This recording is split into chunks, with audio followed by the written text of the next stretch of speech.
IIM UPSC tuitions only in Tirumala IAS institute Chaitanyapuri. Call చేసి ఇప్పుడే join అవ్వండి. దేశవ్యాప్తంగా చరిష్మా ఉన్న తెలుగు లీడర్స్ లో పవన్ కళ్యాణ్ ఒకరు. రాష్ట్ర స్థాయి నుంచి దేశ స్థాయి వరకు క్రేజ్ సంపాదించుకున్నారు.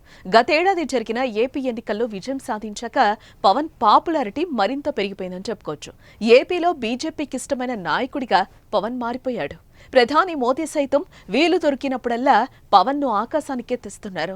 ఓ సందర్భంలో పవన్ ఓ తుఫాన్ అంటూ స్వయంగా అభివర్ణించారంటే జనసేనాని క్రేజ్ ఏ స్థాయిలో ఉందో అర్థం చేసుకోవచ్చు. తాజాగా ఢిల్లీ ముఖ్యమంత్రి రేఖా గుప్తా ప్రమాణ స్వీకార కార్యక్రమంలో కూడా పవన్ క్రేజ్ మరోసారి బయటపడింది.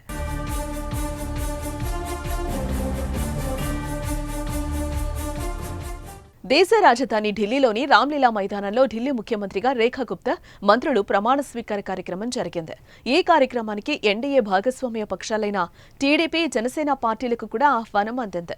దీంతో AP CM Chandrababu Naidu, deputy CM Pawan Kalyan హాజరయ్యారు. ఈ ప్రమాణ స్వీకార కార్యక్రమానికి పవన్ కాషాయ వస్త్రాల్లో హాజరయ్యారు. ఢిల్లీ సీఎం ప్రమాణ స్వీకార కార్యక్రమానికి ప్రధాని నరేంద్ర మోదీ ముఖ్య అతిథిగా వచ్చి వేదికపై నాయకులను నమస్కరించుకుంటూ ముందుకు సాగారు. మొదట మహారాష్ట్ర మాజీ సీఎం షిండేతో కాసేపు మాట్లాడారు. తర్వాత మిగిలిన నాయకులను నమస్కరిస్తూ ముందుకు సాగుతూ పవన్ కళ్యాణ్ దగ్గర ప్రధాని ఆగి షేక్ హ్యాండ్ ఇచ్చారు.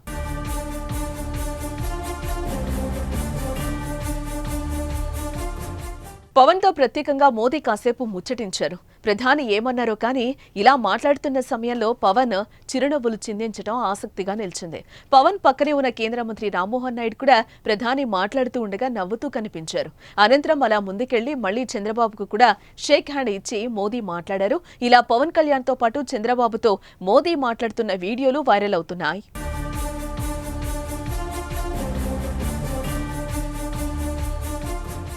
ముఖ్యంగా ప్రధానితో మోదీ నవ్వుతూ పవన్ తో మాట్లాడటంపై చర్చ సాగుతోంది.